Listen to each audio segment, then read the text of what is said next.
آج ہم کریں گے سورہ رحمان کی ترجمہ اور تفسیر، اور اس میں میں آپ کو وہ تفصیل بتاؤں گی جو کہ ہمیں صرف قرآن کا ترجمہ پڑھ کر حاصل نہیں ہوتی۔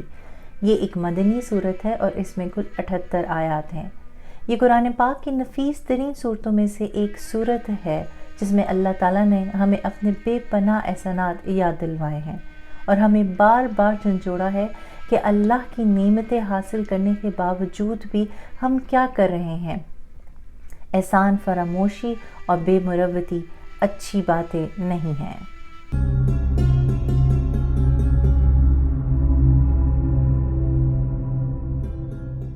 اللہ تعالیٰ پہلی اور دوسری آیت میں ارشاد فرماتے ہیں، رحمان نے سکھایا قرآن۔ بعض کفار یہ کہتے تھے کہ نبی کریم صلی اللہ علیہ وآلہ وسلم نے خود سے قرآن بنا لیا ہے اور اس کی تشریحات بھی خود کر رہے ہیں۔ تو یہاں پر اللہ تعالیٰ ان کفار کا رد فرما رہا ہے کہ میں نے خود براہ راست نبی کریم صلی اللہ علیہ وآلہ وسلم کو علم سکھایا ہے۔ تو سوچئے جسے خود اللہ نے براہ راست علم سکھایا ہوگا وہ کس قدر عظیم علم والا ہوگا۔ اللہ کی ذات سے تو کوئی مقابلہ ہے ہی نہیں، اس کی تو کوئی ہمسری کر ہی نہیں سکتا۔ تو مخلوق کی طرف آتے ہیں، مخلوق میں جس کے پاس سب سے زیادہ علم ہے وہ ہمارے پیارے نبی محمد مصطفیٰ صلی اللہ علیہ وآلہ وسلم ہے کہ اللہ نے خود انہیں براہ راست علم سکھانے کا دعویٰ کیا ہے۔ اللہ تعالیٰ تیسری آیت میں ارشاد فرماتے ہیں، پیدا کیا اس نے انسان کو۔ یہاں پر الانسان کا لفظ آیا ہے تو یہاں پر خاص مراد نبی کریم صلی اللہ علیہ وآلہ وسلم ہے۔ تو پھر اس کا مطلب ہوگا کہ اللہ نے محمد مصطفیٰ صلی اللہ علیہ وآلہ وسلم کو پیدا فرمایا۔ اللہ تعالیٰ چوتھی آیت میں ارشاد فرماتے ہیں، اور سکھا دیا اس کو بیاں۔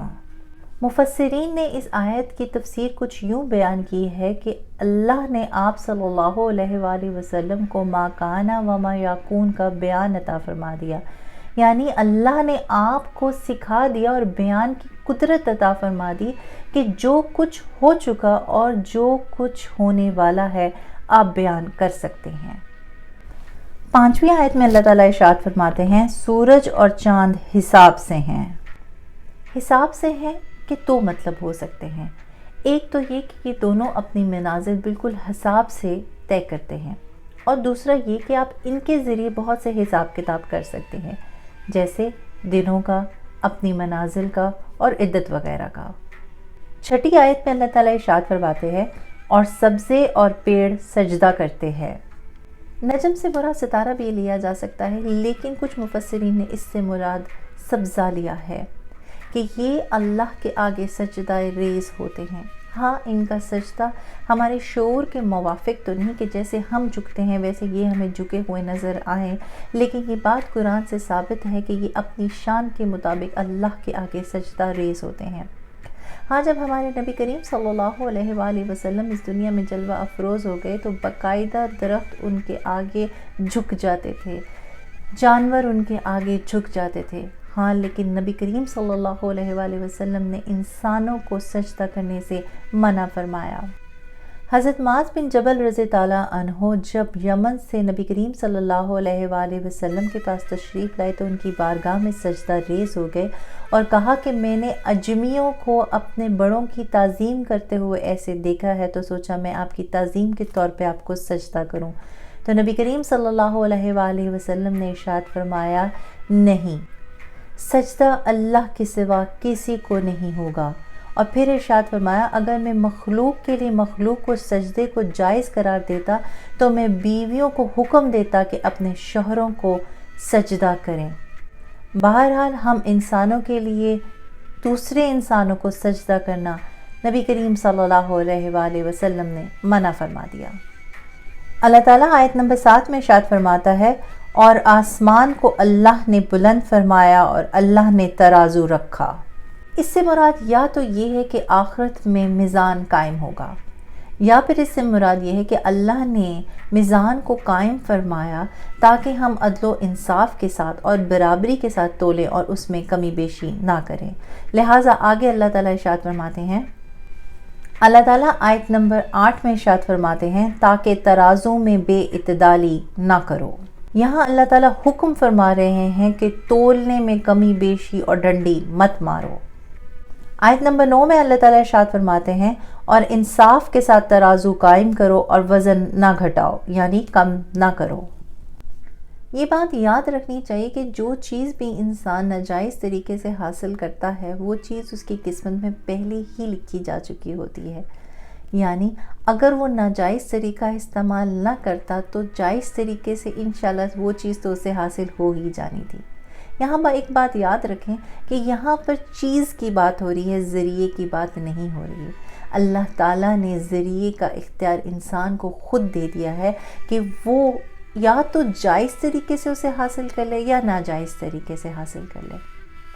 ہاں یہ ضرور ہے کہ جب آپ کوئی چیز جائز طریقے سے حاصل کرتے ہیں تو وہ بابرکت ہوتی ہے اور اس کو حاصل کرنے کا ثواب بھی ملتا ہے، لیکن جو چیز بھی آپ ناجائز ذریعے سے حاصل کریں گے تو آپ لوگ قابل گرفت ہوں گے۔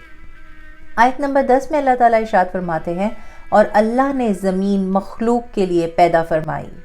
اللہ نے زمین ہمارے لیے پیدا فرمائی اور اس زمین میں مخلوق کو رکھا تو یہ بھی ایک احسان ہے۔ آیت نمبر 11 میں اللہ تعالیٰ ارشاد فرماتے ہیں اس میں میوے اور غلاف والی کھجوریں ہیں۔ آیت نمبر 12 میں اللہ تعالیٰ ارشاد فرماتے ہیں اور بھس کے ساتھ اناج اور خوشبو کے پھول، یعنی جیسے گندم ہے، باجرہ ہے، اس کے ساتھ جو چھلکا ہوتا ہے وہ بھس ہوتا ہے، تو یہاں پر بھی اللہ اپنا احسان یاد دلوا رہا ہے۔ آیت نمبر 13 میں اللہ تعالیٰ ارشاد فرما رہا ہے تو اپنے رب کی کون کون سی نعمتیں جھٹلاؤ گے۔ یہ ایک مشہور آیت ہے اور اس کا مخاطب دو مختلف گروپ ہیں، ایک انسان اور دوسرے جنات۔ جس طرح انسانوں میں کفار ہیں، مسلمان ہیں اور پھر مسلمانوں میں آگے مختلف فرقے ہیں، اسی طرح جنات میں بھی کفار ہیں، مسلمان ہیں اور ان میں آگے مختلف فرقے ہیں۔ لہٰذا یہ بات لکھی گئی ہے کہ جنات کو بھی مکلف بنایا گیا ہے، ان پر بھی نماز روزے وغیرہ فرض کیے گئے ہیں اور آخرت میں ان کا حساب و کتاب ہوگا اور انہیں دوزخ میں ڈالا جائے گا۔ یہ اختلافی مسائل ہیں۔ یہ بات ثابت نہیں ہوتی کہ جنات جنت میں جائیں گے یا نہیں، لہٰذا امام اعظم ابو حنیفہ رضی اللہ عنہ کے مطابق جنات جنت میں داخل نہیں ہوں گے، لیکن امام شافعی رضی اللہ عنہ کے مطابق جنات بھی جنت میں جائیں گے۔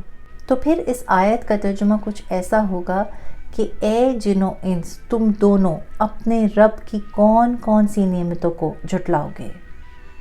آیت نمبر 14 میں اللہ تعالیٰ ارشاد فرماتے ہیں اس نے پیدا فرمایا انسان کو ایک بجتی ہوئی مٹی سے جیسے ٹھیکری۔ یہاں اللہ تعالیٰ انسان کے اصل کو بیان فرما رہا ہے، یعنی انسان کا اصل یہ ہے کہ اسے مٹی سے بنایا گیا ہے، اور یہاں پر انسان سے مراد آدم علیہ السلام ہے کہ انہیں مٹی سے بنایا گیا۔ اگر خشک مٹی لے لیں، اسے گول کر لیں اور اس کے اندر چھوٹی چھوٹی کنکریاں اور اسے ہلائیں تو ایک آواز آتی ہے، تو بالکل ایسی مٹی تھی، وہ لی گئی، اس کے اندر پھر پانی شامل کیا گیا اور اس کا گارا بنایا گیا، اور پھر اس سے آدم علیہ السلام کا پتلا تیار کیا گیا اور پھر اس کے اندر روح پھونکی گئی۔ تو انسان کو یعنی حضرت آدم علیہ السلام کو مٹی سے پیدا کیا اور پھر ہم ان کی نسل سے آگے چل رہے ہیں۔ آیت نمبر 15 میں اللہ تعالیٰ ارشاد فرماتے ہیں اور جن کو پیدا فرمایا آگ کی لپٹ سے۔ آگ کی لپٹ سے مراد ہے ایسی آگ جو کہ بغیر دھوئیں کے ہو، تو یہاں اللہ تعالیٰ ارشاد فرما رہا ہے کہ جنات کو آگ سے پیدا کیا گیا جو کہ بغیر دھوئیں کی تھی۔ آیت نمبر 16 میں اللہ تعالیٰ ارشاد فرماتے ہیں تو تم دونوں اپنے رب کی کون کون سی نعمت کو جھٹلاؤ گے۔ یعنی پچھلی دو آیات میں اللہ تعالیٰ نے انسان کو اور جنات کو پیدا کرنے کا احسان یاد دلوایا، اور پھر اس آیت میں اللہ تعالیٰ انہیں اپنا احسان یاد دلانے کے بعد کہہ رہا ہے کہ تم اس کی کون کون سی نعمت کو جھٹلاؤ گے، کہ یہ زندگی بھی اللہ کا بہت بڑا احسان ہے۔ آیت نمبر 17 میں اللہ تعالیٰ ارشاد فرماتا ہے دونوں مشرقوں کا رب اور دونوں مغربوں کا رب۔ اب مشرق اور مغرب تو ایک ہی ہیں، لیکن یہاں پہ دو مشرقوں اور دو مغربوں کا ذکر کیا گیا ہے۔ تو مسئلہ یہ ہے کہ سورج مشرق کے ایک مقام سے طلوع ہوتا ہے اور مغرب کے ایک مقام پر غروب ہو جاتا ہے،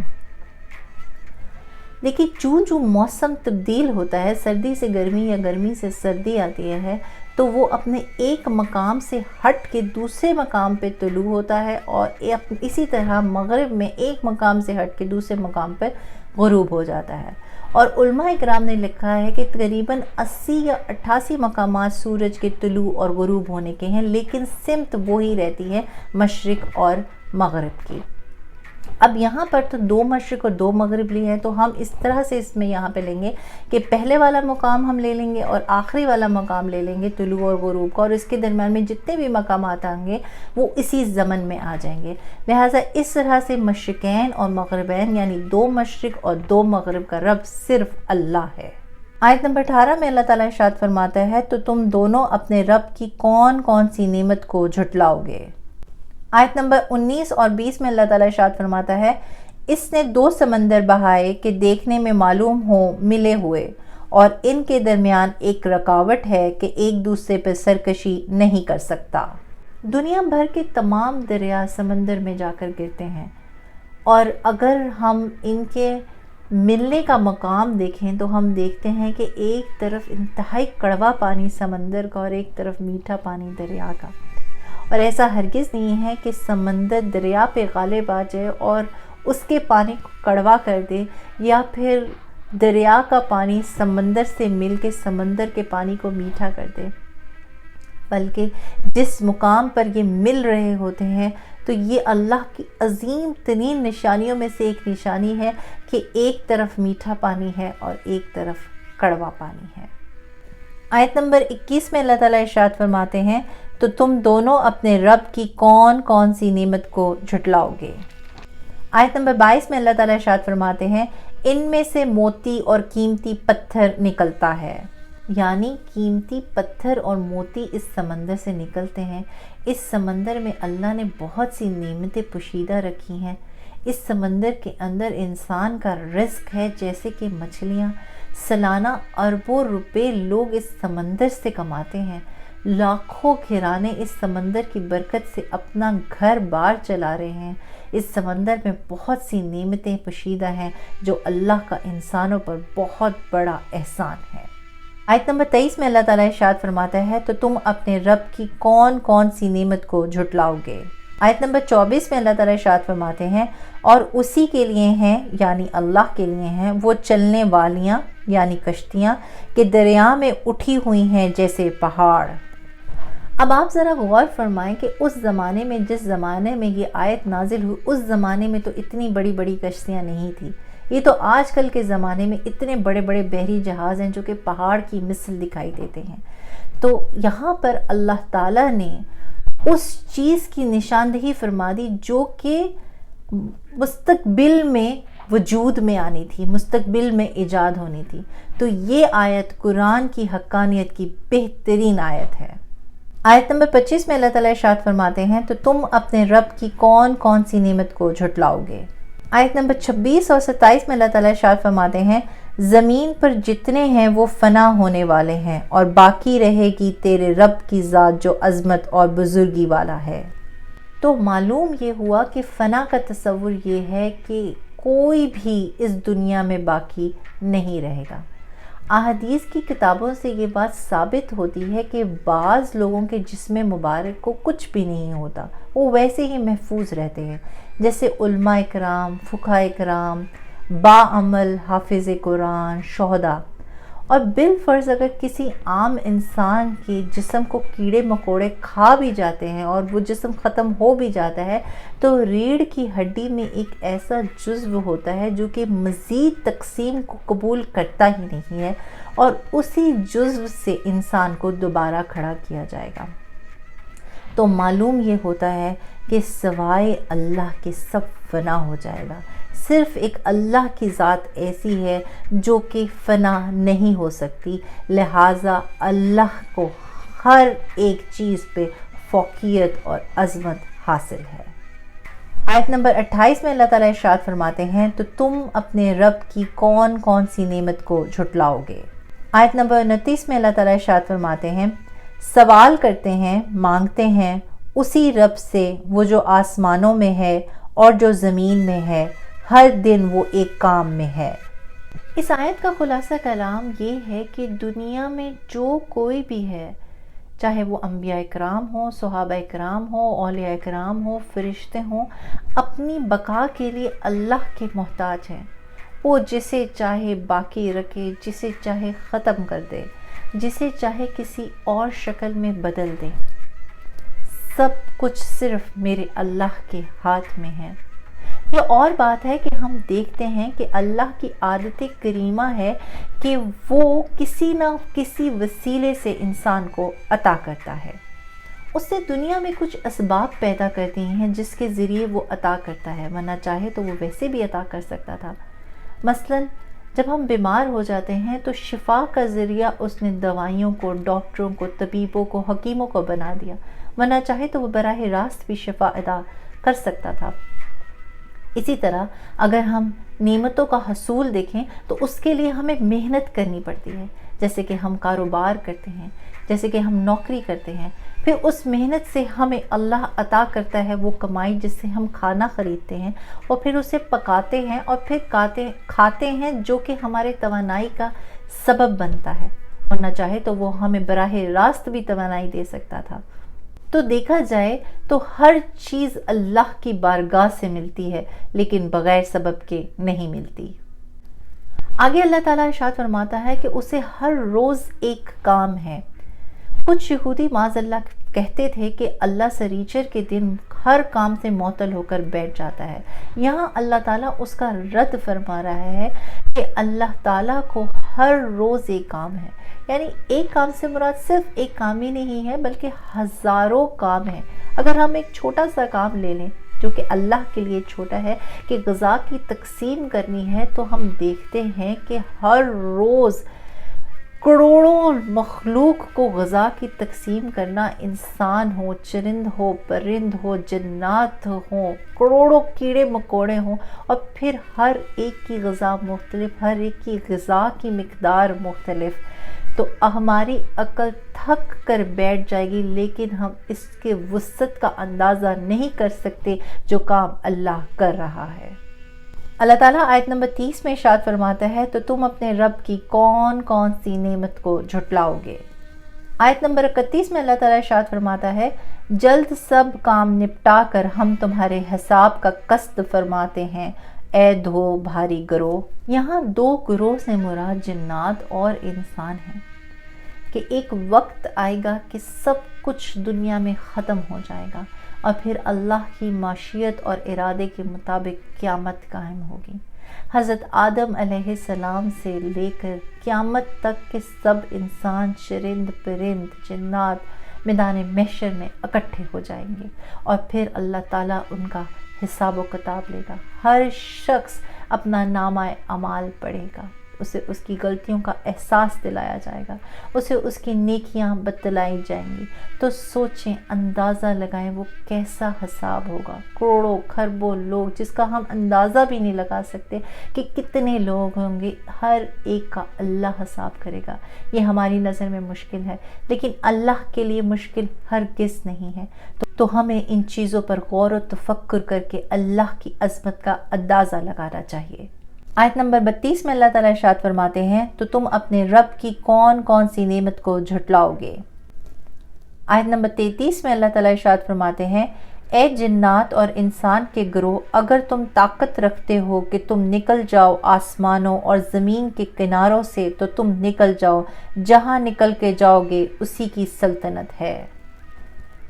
یہ انسانوں اور سائنسدانوں کے لیے اللہ کا بہت بڑا چیلنج ہے کہ اگر تم طاقت رکھتے ہو تو اس زمین اور آسمان کی حدود سے باہر نکل جاؤ۔ اگر ہم زمین کے ایک حصے پہ چلنا شروع کریں اور چلتے چلتے کوئی مقام ایسا نہیں آئے گا کہ ہم کود کر اس زمین سے باہر نکل جائیں، تو پھر ہمیں ماننا پڑے گا کہ ایک ذات ایسی ہے جس نے اس زمین کو پیدا فرمایا ہے اور اس کا دامن رحمت بڑے پکڑے بغیر کوئی گزارا ہے ہی نہیں۔ پھر ایک وقت ایسا آئے گا کہ خود اللہ تعالیٰ ہمیں اس زمین اور آسمان کے حدود و قیود سے آزاد کر دے گا اور ساتوں آسمان کے اوپر جنت پہ ہمیں لے جائے گا، اور پھر جب ہم جنت پر پہنچیں گے تو وہاں بھی سلطنت صرف میرے اللہ کی ہوگی۔ آیت نمبر 34 میں اللہ تعالیٰ ارشاد فرماتا ہے تو تم اپنے رب کی کون کون سی نعمت کو جھٹلاؤ گے۔ آیت نمبر 35 میں اللہ تعالیٰ ارشاد فرماتے ہیں چھوڑی جائیں گی تم دونوں پر یعنی جن و انس پر بغیر دھوئیں کی آگ کی لپٹ اور کالا دھواں، تو پھر تم بدلہ نہ لے سکو گے۔ ہاں اللہ تعالیٰ جہنم کے عذابوں کا ذکر فرما رہا ہے، جس میں سے ایک عذاب بغیر دھوئیں کی آگ ہے، جس میں ان کو لپیٹا جائے گا، جس کا جلانہ بے حد شدید ہوگا، اور پھر انہی بہت سارے عذابوں میں سے ایک عذاب کالے دھوئیں کا عذاب ہوگا، جس سے ان کا دم گھٹے گا لیکن موت نہیں آئے گی۔ آیت نمبر 36 میں اللہ تعالیٰ ارشاد فرماتا ہے تو تم اپنے رب کی کون کون سی نعمت کو جھٹلاؤ گے۔ آیت نمبر 37 میں اللہ تعالیٰ ارشاد فرماتا ہے پھر جب آسمان پھٹ جائے گا تو گلاب کے پھول کی مثل ہو جائے گا، جیسے بکرے کی رنگی ہوئی کھال۔ اگر ہم گلاب کے پھول کو دیکھیں تو پتیوں کی وجہ سے ہمیں نظر آتا ہے کہ اوپر سے وہ جگہ جگہ سے کٹا ہوا ہے، تو بروز قیامت آسمان بالکل ایسے ہوگا جیسے پھٹا ہوا ہے، جگہ جگہ سے بالکل سرخ رنگ کا۔ اور پھر اللہ نے اسے مثال دی ہے بکری کی رنگی ہوئی کھال سے، جو کہ سموتھ نہیں ہوتی، اس پہ جگہ جگہ دھبے ہوتے ہیں، تو بروز قیامت آسمان بالکل ایسا ہوگا، سرخ اور پھٹا ہوا۔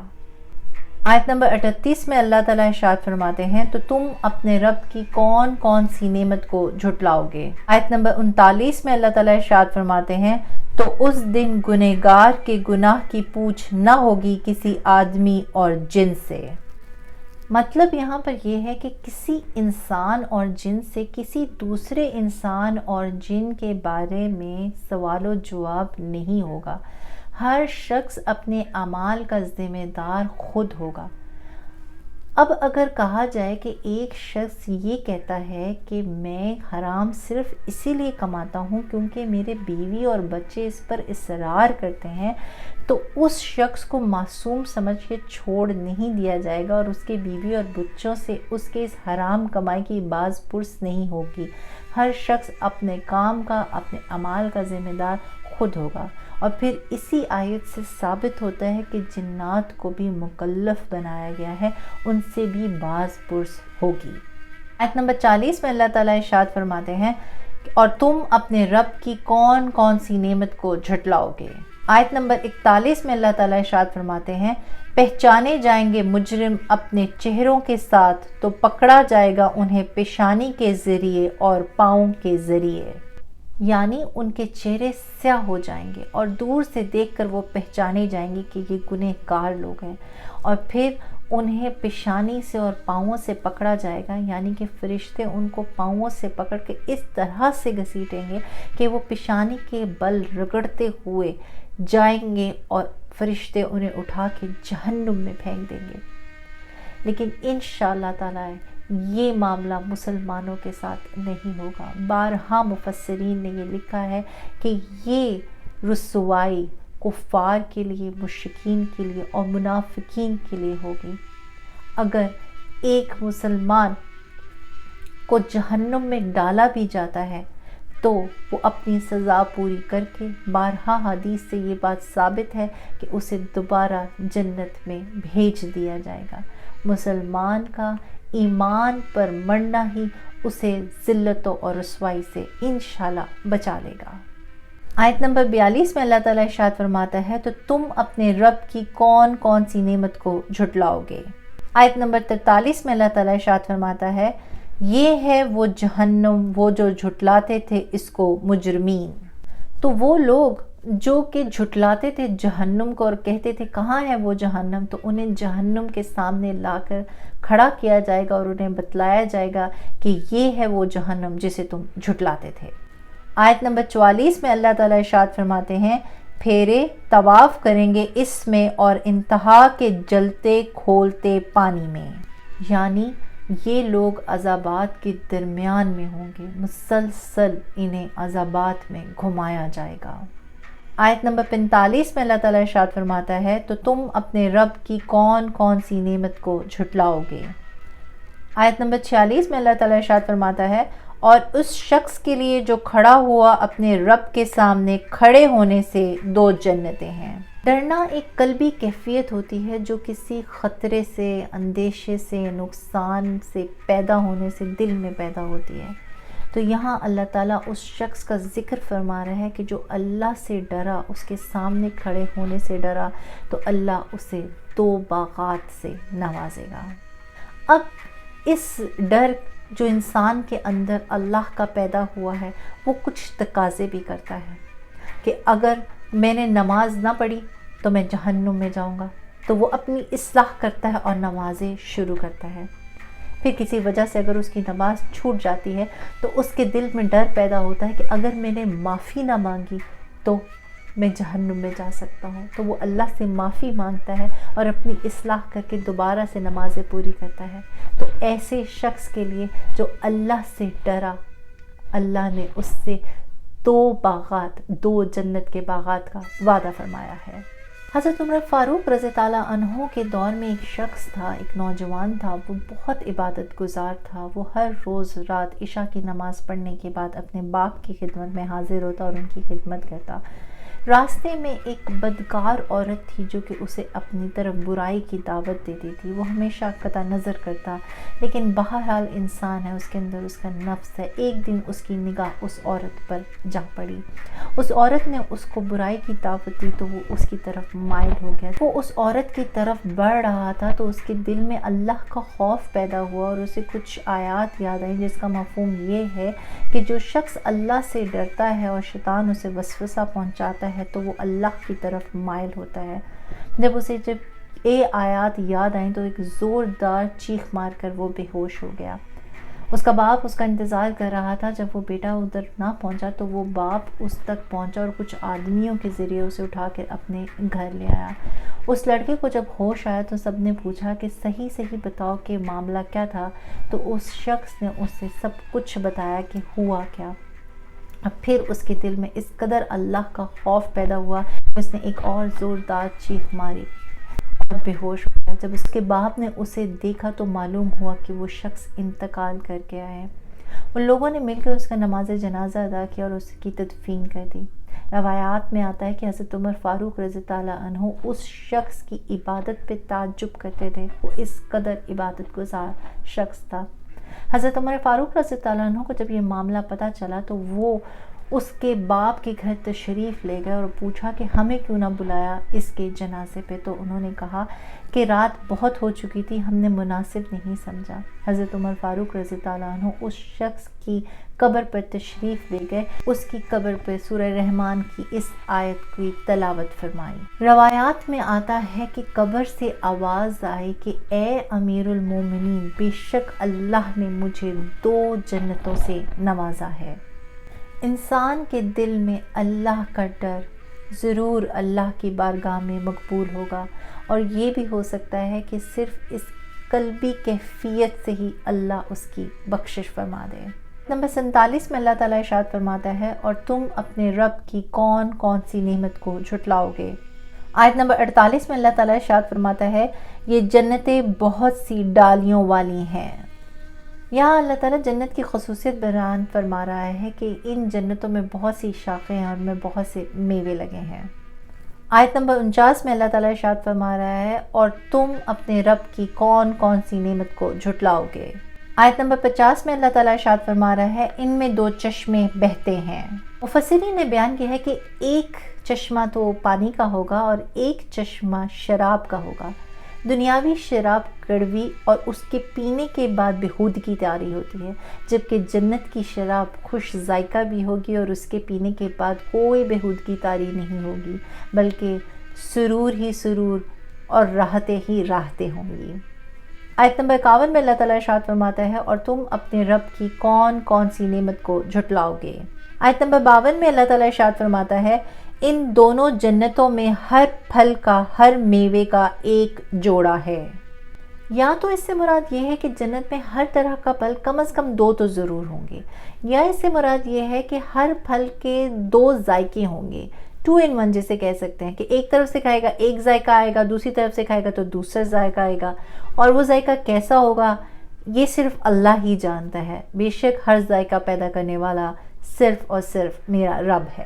آیت نمبر 54 میں اللہ تعالیٰ ارشاد فرماتے ہیں، اور تم اپنے رب کی کون کون سی نعمت کو جھٹلاؤ گے۔ وہ بچھونوں پر تکیے لگائے ہوں گے، ایسے بچھونے کہ جن کے استر یعنی نیچے کے حصے ریشم کا ہوگا، اور دونوں کے میوے اتنے جھکے ہوں گے کہ نیچے سے چن لو۔ یہاں اللہ تعالیٰ ارشاد فرما رہے ہیں کہ جن بچھونوں پر تکیے لگائے جنتی لیٹے ہوئے ہوں گے وہ نیچے سے ریشم کے ہوں گے، اوپر کے کیسے ہوں گے وہ تو میرا رب ہی جانتا ہے، لیکن یہاں اللہ تعالیٰ بتا رہے ہیں کہ وہ نیچے سے ریشم کے ہوں گے۔ اور حضرت ابن عباس رضی اللہ عنہ کی تفسیر کے مطابق وہ جو پھل لیں گے وہ اس قدر نیچے جھکے ہوئے ہوں گے کہ وہ لیٹے لیٹے بھی ہاتھ بڑھائے گا تو آرام سے پھل کو پکڑ سکے گا اور کھا سکے گا۔ کیا ہی دلکش منظر ہوگا۔ نبی کریم صلی اللہ علیہ وآلہ وسلم کی احادیث کے مطابق جب جنتی کوئی پھل کھائے گا تو وہ جب کھائے گا تو وہ پورا ہو جائے گا، وہ پھر کھائے گا وہ پورا ہو جائے گا، اور جب وہ کھا کے فارغ ہو چکے گا تو وہ جا کے درخت پہ دوبارہ لگ جائے گا، کیونکہ جنت میں فنا ہے ہی نہیں۔ اسی طرح اگر جنتی تخت میں بیٹھا ہوگا اور اوپر کوئی پرندہ اڑے گا تو اور اس کا دل کرے گا کہ یہ بھنا ہوا میرے پاس آ جائے تو وہ بھی سوچے گا تو وہ بھنا ہوا پرندہ اس کے سامنے ہوگا اور وہ اسے کھائے گا۔ اور وہ وہاں پر جنت میں جنتی کھانا اس لیے نہیں کھائے گا کیونکہ اسے بھوک لگی ہوگی، بلکہ وہ کھانا مزے کے لیے کھائے گا، کیونکہ جب انسان کو بھوک لگتی تو اسے تکلیف ہوتی ہے، اور کوئی بھی تکلیف تو جنت میں ہے ہی نہیں۔ تو جب وہ کھا کے پی کر فارغ ہو جائے گا تو وہ پرندہ دوبارہ سے اڑ کر آسمانوں پر چلا جائے گا۔ تو جنت کی کسی بھی چیز کو فنا ہے ہی نہیں۔ 55 میں اللہ تعالیٰ ارشاد فرماتا ہے تو تم اپنے رب کی کون کون سی نعمت کو جھٹلاؤ گے۔ آیت نمبر 56 میں اللہ تعالیٰ ارشاد فرماتا ہے ان بچھونوں پر وہ عورتیں ہیں کہ شوہر کے سوا کسی کو آنکھ اٹھا کر نہیں دیکھتی، نہ چھوا ہوگا انہیں کسی انسان نے اس سے پہلے اور نہ کسی جن نے۔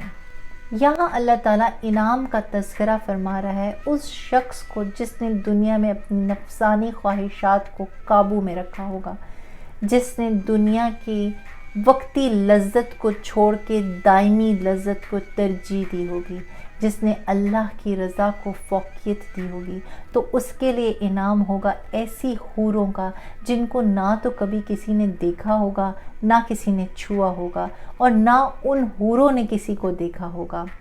نمبر 57 میں اللہ تعالیٰ ارشاد فرماتا ہے تو تم اپنے رب کی کون کون سی نعمت کو جھٹلاؤ گے۔ آیت نمبر 58 میں اللہ تعالیٰ ارشاد فرماتا ہے گویا کہ وہ حوریں یاقوت اور مرجان ہیں۔ تو گویا وہ حوریں موتی کی طرح ہوں گی، بے حد شفاف اور خوبصورت۔ نبی کریم صلی اللہ علیہ وآلہ وسلم کی احادیث کے مطابق وہ حوریں ایسی ہوں گی کہ اگر ان کی پنڈلی کی طرف نگاہ اٹھ جائے تو پنڈلی کے اندر جو گودا ہوتا ہے وہ بھی نظر آ رہا ہوگا، اس قدر خوبصورت اور شفاف حوریں۔ آیت نمبر 59 میں اللہ تعالیٰ ارشاد فرماتا ہے تو تم اپنے رب کی کون کون سی نعمت کو جھٹلاؤ گے۔ آیت نمبر 60 میں اللہ تعالیٰ ارشاد فرماتا ہے نیکی کا بدلہ تو صرف نیکی ہی ہے۔ یا تو اس کا مطلب یہ ہے کہ اگر تم دنیا میں بھلائی کرو گے تو آخرت میں بھی تمہارے ساتھ بھلائی ہوگی، یا پھر یہاں پر ہمیں سمجھایا جا رہا ہے کہ اگر تمہارے ساتھ کوئی بھلائی کرے تو تم اس کے ساتھ کبھی بھی برائی نہ کرو۔ آیت نمبر 61 میں اللہ تعالیٰ ارشاد فرماتا ہے تو تم اپنے رب کی کون کون سی نعمت کو جھٹلاؤ گے۔ آیت نمبر 62 میں اللہ تعالیٰ ارشاد فرماتا ہے ان کے علاوہ 2 جنتیں اور ہیں۔ نبی کریم صلی اللہ علیہ وآلہ وسلم نے اس کی وضاحت فرمائی کہ 2 جنتیں ایسی ہوں گی جو کہ سونے کی ہوں گی جس میں ہر چیز سونے کی ہوگی، اور 2 جنتیں ایسی ہوں گی جو کہ چاندی کی ہوں گی جس میں ہر چیز چاندی کی ہوگی، اور یہ انسانوں کو عطا کی جائیں گی۔ آیت نمبر 63 میں اللہ تعالیٰ ارشاد فرماتا ہے تو تم اپنے رب کی کون کون سی نعمت کو جھٹلاؤ گے۔ آیت نمبر 64 میں اللہ تعالیٰ ارشاد فرماتا ہے نہایت سبزی سے سیاہی کی جھلک دے رہی ہیں۔ یہاں اللہ تعالیٰ ان جنتوں کی وضاحت فرما رہا ہے کہ انتہائی سبز رنگ کی ہوں گی اور ہلکی ہلکی سیاہی بھی ہوگی، بے حد خوشنما جنتیں۔ آیت نمبر 65 میں اللہ تعالیٰ ارشاد فرماتے ہیں تو تم اپنے رب کی کون کون سی نعمت کو جھٹلاؤ گے۔ آیت نمبر 66 میں اللہ تعالیٰ ارشاد فرماتے ہیں ان میں 2 چشمے ہیں چھلکتے ہوئے، یعنی مزید 2 چشمے ہیں جس میں پانی اور شراب چھلک رہے ہوں گے۔ آیت نمبر 67 میں اللہ تعالیٰ ارشاد فرماتے ہیں تو تم اپنے رب کی کون کون سی نعمت کو جھٹلاؤ گے۔ آیت نمبر 68 میں اللہ تعالیٰ ارشاد فرماتے ہیں ان میں میوے کھجورے اور انار ہیں۔ یہاں اللہ تعالیٰ نے 2 پھلوں کا ذکر فرمایا ہے، ایک کھجور اور ایک انار۔ جس سے ثابت ہوتا ہے کہ یہ دونوں پھل جنت کے پھل ہیں، ان سے محبت رکھنی چاہیے اور انہیں کھانا چاہیے کیونکہ ان میں بے شک بے حد فوائد پوشیدہ ہیں۔ آیت نمبر 69 میں اللہ تعالیٰ ارشاد فرماتا ہے تو تم اپنے رب کی کون کون سی نعمت کو جھٹلاؤ گے۔ آیت نمبر 70 میں اللہ تعالیٰ ارشاد فرماتا ہے کہ ان میں خیرات ہیں، احسان ہیں۔ یہاں اللہ تعالیٰ جنت کی عورتوں کی تفصیل بیان فرما رہا ہے۔ خیرات ان عورتوں کو کہتے ہیں جو کہ عادت کی نیک ہوں، اور احسان ان عورتوں کو کہتے ہیں جو کہ خوبصورت ہوں۔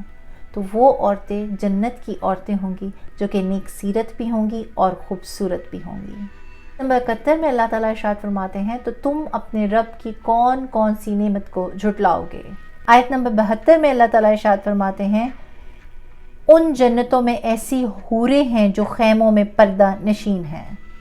خیموں میں پردہ نشین سے مراد یہ ہے کہ چھپی ہوئی ہیں، یعنی انہیں آج سے پہلے کسی نے نہیں دیکھا ہے۔ ہمارے پیارے نبی صلی اللہ علیہ وآلہ وسلم نے ان حوروں کے بارے میں بتایا ہے کہ اگر یہ حوریں دنیا میں اپنا ایک ناخن بھی ظاہر کر دیں تو مشرق سے لے کر مغرب تک اجالا ہو جائے، اتنی نورانیت ہے ان حوروں میں۔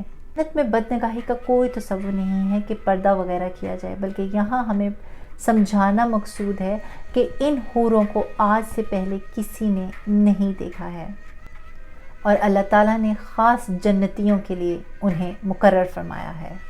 نمبر 73 میں اللہ تعالیٰ ارشاد فرماتے ہیں تو تم اپنے رب کی کون کون سی نعمت کو جھٹلاؤ گے۔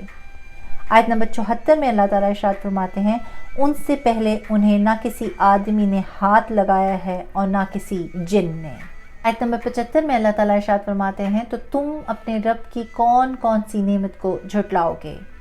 آیت نمبر 76 میں اللہ تعالیٰ نے ارشاد فرمایا ہے تکیہ لگائے ہوئے سبز بچھونوں اور منکش خوبصورت چاندنیوں پر، یعنی ان جنتیوں کے لیے سبز بچھونے یعنی قالین بچھائے ہوئے ہوں گے، اور چاندنی سے مراد وہ بڑی سفید چادر ہے جو بچھائی ہوئی ہوگی اور اس پہ نقش و نگار ہوں گے۔ آیت نمبر 77 میں اللہ تعالیٰ ارشاد فرماتا ہے تو تم اپنے رب کی کون کون سی نعمت کو جھٹلاؤ گے۔ آیت نمبر 78 میں اللہ تعالیٰ ارشاد فرماتا ہے بڑی برکت والا ہے تمہارے رب کا نام جو عظمت اور بزرگی والا ہے۔ تو معلوم یہ ہوتا ہے کہ اللہ تعالیٰ نے اپنے بندوں کے لیے عظیم الشان نعمتیں تیار کر رکھی ہیں جس کو حاصل کرنے کے لیے اعمال انتہائی قلیل رکھے ہیں۔ رمضان سال میں ایک بار، حج زندگی میں ایک بار، نمازیں دن میں صرف 5۔ ہاں البتہ حقوق العباد کا روزانہ خیال رکھنا پڑے گا، لیکن وہ بھی اس قدر زیادہ نہیں ہے کہ ان کو صحیح طریقے سے انجام دے کے انسان ان عظیم الشان نعمتوں کو حاصل نہ کر لے۔